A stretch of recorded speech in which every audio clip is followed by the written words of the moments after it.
Dans les Ardennes, 5 points de rassemblement ce matin. La ville de Charleville-Mézières placée sous haute protection après les débordements du week-end dernier, on s'en souvient.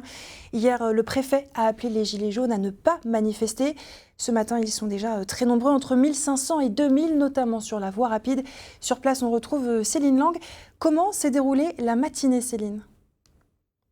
Alors le point de rendez-vous avait été donné à 7h devant la préfecture de Charleville-Mézières et jusqu'à 10h, l'heure à laquelle nous sommes arrivés sur place, les gilets jaunes de tout le département n'ont cessé d'affluer à ce point de rendez-vous. La préfecture, elle, avait été entièrement sécurisée par les forces de l'ordre et puis à 10h, le cortège s'est lancé, un cortège d'environ 1500 à 2000 personnes qui ont parcouru les rues du centre-ville avant de se scinder en deux, un groupe en direction de la gare et l'autre groupe en direction de l'autoroute. Parmi les manifestants, beaucoup de colère, beaucoup de perte de confiance vis-à-vis des institutions, des médias et vis-à-vis de leur avenir. Je vous propose d'en écouter deux d'entre eux.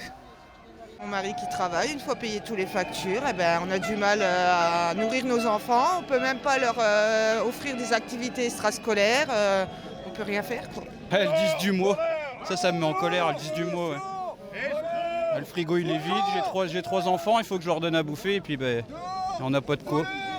Ces manifestants ont été particulièrement encadrés lors de la manifestation de ce matin. Des forces de sécurité que nous avons rencontrées nous disaient que si la semaine dernière, elles n'étaient pas forcément prêtes, ce matin en tout cas, elles l'étaient beaucoup plus nombreuses, mieux équipées, parce que c'est vrai que la semaine dernière à Charleville-Mézières, les manifestations avaient été particulièrement mouvementées. La préfecture a d'ailleurs mis en place un centre d'opération départemental pour surveiller cette manifestation.